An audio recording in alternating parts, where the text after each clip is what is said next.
Analyse de la fonction logarithme naturel.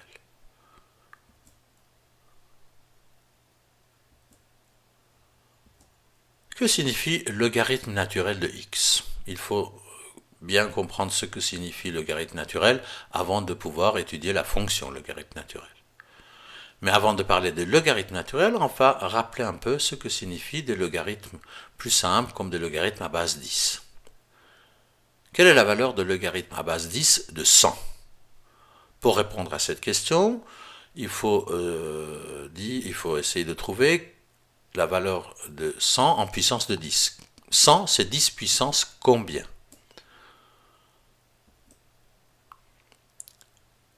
Logarithme à base 10 de 100, c'est logarithme à base 10 de 10 puissance 2. 100, c'est 10 puissance 2.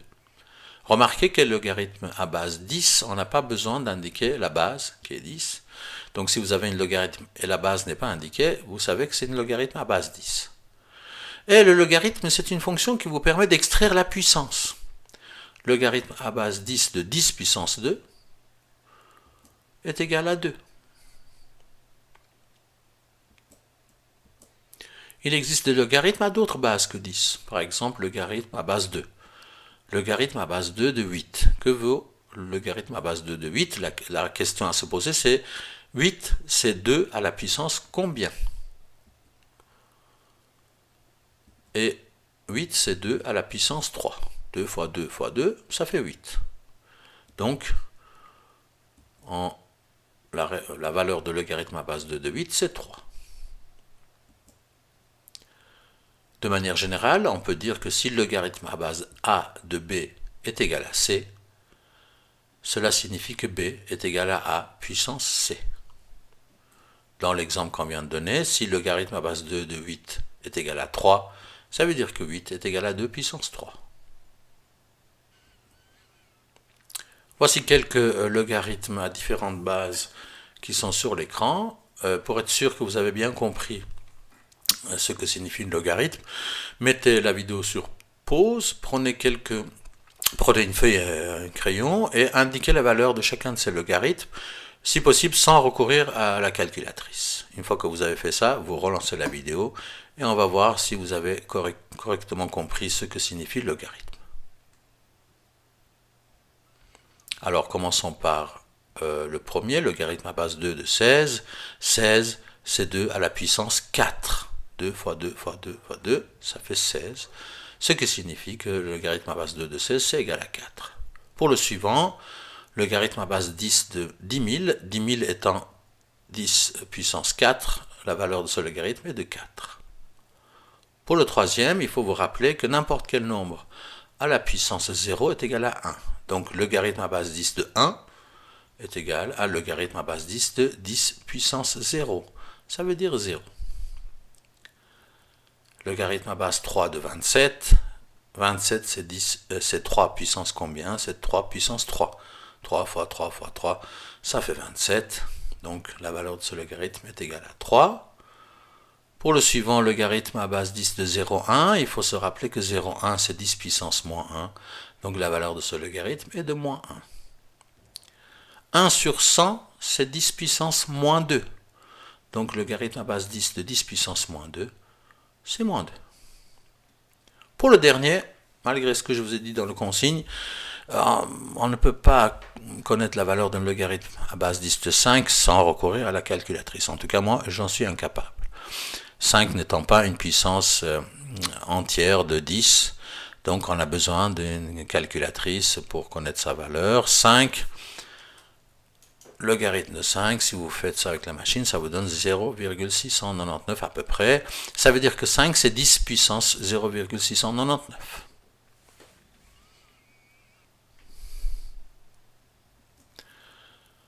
Il existe aussi des logarithmes à base E, le nombre exponentiel. Il y a une vidéo qui vous explique ce que signifie ce nombre E, on ne va pas trop s'étaler là-dessus dans cette vidéo-là. Mais rappelez-vous que E, c'est un nombre irrationnel qui vaut à peu près 2,7. C'est un nombre qu'on utilise très souvent dans les calculs scientifiques, économiques, financiers, etc. Et pour éviter de chaque fois écrire logarithme à base e de quelque chose, on peut écrire ln, logarithme naturel de cette valeur-là.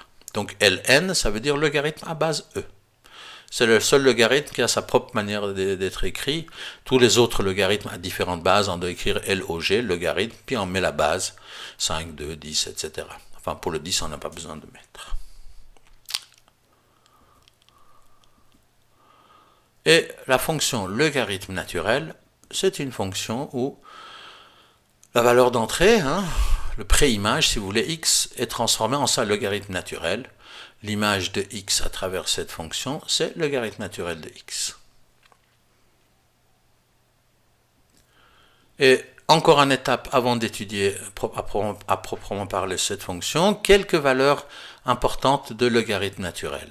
Logarithme naturel de e puissance 1, ça veut dire logarithme naturel de e est égal à 1. E étant e puissance 1, et le logarithme naturel va extraire la puissance. Le logarithme naturel de e puissance 2, selon le même raisonnement, est égal à 2. Le logarithme naturel de e puissance 10, c'est 10. Et si on monte au ciel en augmentant cette valeur de la puissance jusqu'à plus infini, le logarithme naturel de e plus infini, rappelez-vous qu'un nombre à la puissance plus infinie, e puissance plus infini, est égal à plus infini.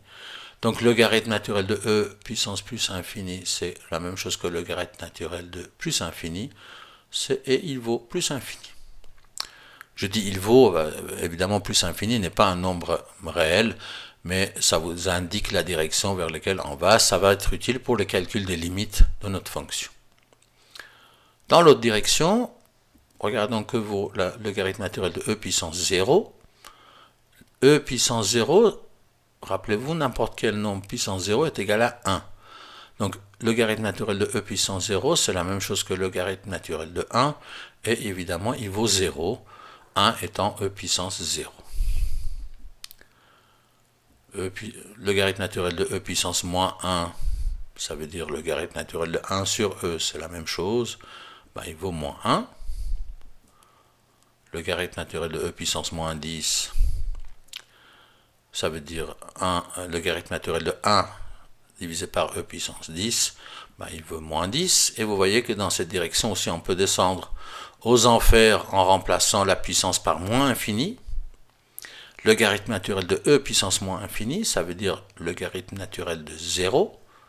Un nombre à la puissance moins infinie est égal à 0. Donc, le logarithme naturel de 0 vaut moins infini. Ici, il faut retenir quelques valeurs importantes. Le logarithme naturel de e vaut 1. Le logarithme naturel de 1 vaut 0. Ça va être très important pour calculer les zéros de notre fonction. Et en ce qui concerne les limites, en allant vers plus infini, le logarithme naturel devient plus infini. Et en allant vers 0, en allant vers moins infini, le logarithme naturel de 0 est égal à moins infini. Je viens de faire une erreur, donc je le redis. Si la puissance, lui, peut aller vers moins infini, le logarithme naturel, ce qui est dans le logarithme, sa valeur le plus petit, c'est 0. E puissance moins infini, c'est 0. Et donc, dans ce cas-là, le logarithme naturel de 0 est égal à moins infini. Il existe évidemment des logarithmes, comme on a vu tout à l'heure, qui ne sont pas des puissances entières. Donc, bien malin qui peut dire combien vaut le logarithme naturel de 5 sans recourir à la calculatrice. Donc, pour calculer le logarithme naturel de 5, ça veut dire pour se dire 5 c'est e puissance combien, on va utiliser la calculatrice. On va appuyer sur le chiffre 5 pour avoir la valeur 5 qui soit affichée, et on va appuyer sur le bouton logarithme naturel pour connaître le logarithme naturel de 5 qui vaut à peu près 1,609. Donc logarithme naturel de 5 c'est égal à 1,609 à peu près. Ça veut dire que 5 c'est à peu près égal à e puissance 1,609. Vous voyez, c'était impossible à deviner ce chiffre, à moins d'être un génie de calcul, et encore, je ne sais pas ce que ça veut dire. Encore un petit mot sur des logarithmes des nombres négatifs, logarithme naturel par exemple de moins 5. la question c'est de dire moins 5 c'est e puissance combien? Alors peut-être qu'il y en a parmi vous qui voient que ce n'est pas possible. E, ça veut dire 2,7 à peu près, à n'importe quelle puissance donnerait un nombre positif. Essayons de voir avec la calculatrice ce que ça donne. On rentre le chiffre 5, on appuie sur le bouton plus-moins pour transformer le 5 en moins 5, et on en extrait le logarithme naturel, et votre calculatrice vous indique le message erreur, ce qui signifie qu'il ne peut pas extraire le logarithme naturel de chiffre de nombre moins 5, pour les raisons qu'on vient de dire. Le logarithme naturel d'un nombre négatif n'existe pas. Voilà une règle importante pour déterminer le domaine de définition de ce type de fonction. Le logarithme naturel d'une grandeur u implique que ce grandeur u soit strictement plus grand que 0. Alors strictement plus grand, pourquoi? Il ne peut pas être négatif. Ça, on vient de voir pourquoi. Et rappelez-vous, on a vu tout à l'heure que le logarithme naturel de 0, ça veut dire le logarithme naturel de e puissance moins infini. Ça vaut moins infini. Ce n'est pas non plus un nombre réel. Donc, le logarithme naturel des nombres négatifs n'existe pas et le logarithme naturel de 0 n'existe pas non plus. Donc, il faut que ce qui est dans le logarithme soit strictement plus grand que 0.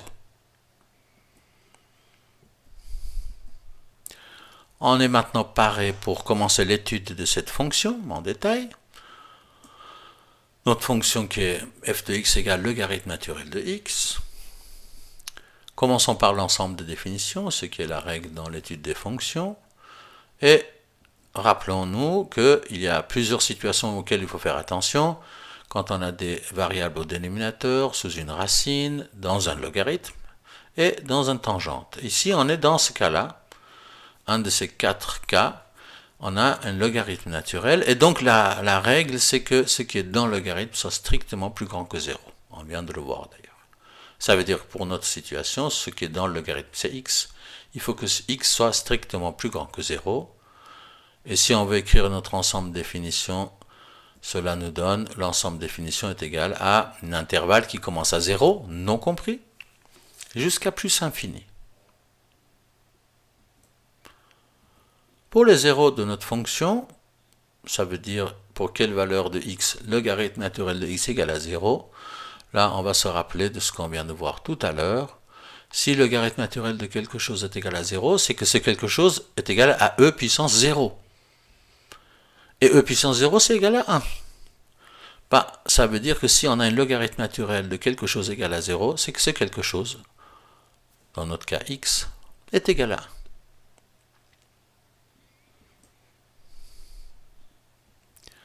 Pour l'ordonner à l'origine, ça veut dire la valeur de notre fonction si x vaut 0, bah, on va remplacer x par 0.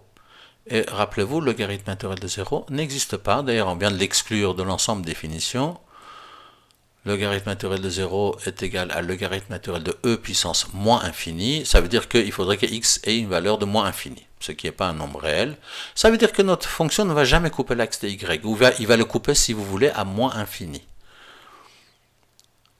Donc, pas d'ordonnée à l'origine, en tout cas dans l'ensemble des nombres réels.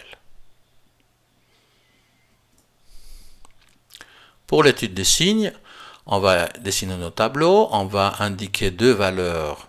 D'abord le 0, parce que notre fonction n'existe pas avant 0. C'est la limite de l'existence de notre fonction, de notre ensemble de définitions. Et avant 0, il n'existe pas.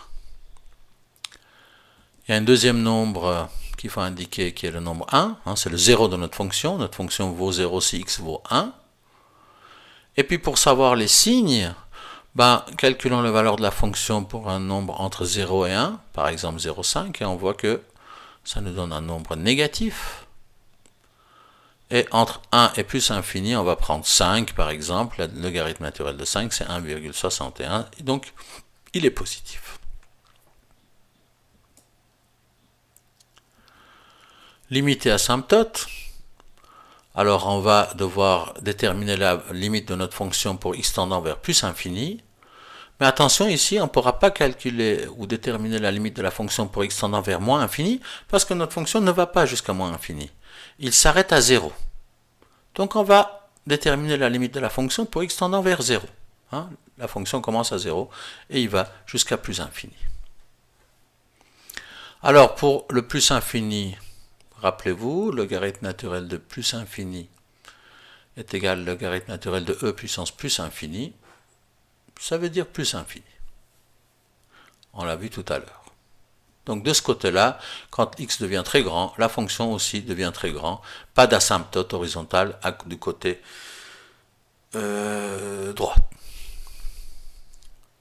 Et pour le logarithme naturel, pour la limite, pour x tendant vers 0, logarithme naturel de 0, rappelez-vous, logarithme naturel de 0, ça veut dire 0 c'est e puissance combien? C'est e puissance moins infini.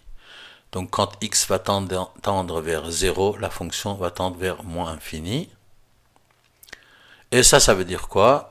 Si x tendant vers un nombre fini, comme 0, la fonction lui tend vers moins infini, dans ce cas-là, ça veut dire que en se rapprochant de 0, la fonction va descendre vers moins infini. Ça veut dire qu'on a une asymptote verticale pour x égale à 0. Dérivée et croissance, voilà la règle de dérivation des fonctions logarithme naturel. Si pour le dérivé d'un logarithme naturel d'une grandeur, d'une expression, est égal à la dérivée de cette expression multipliée par 1 sur cette expression.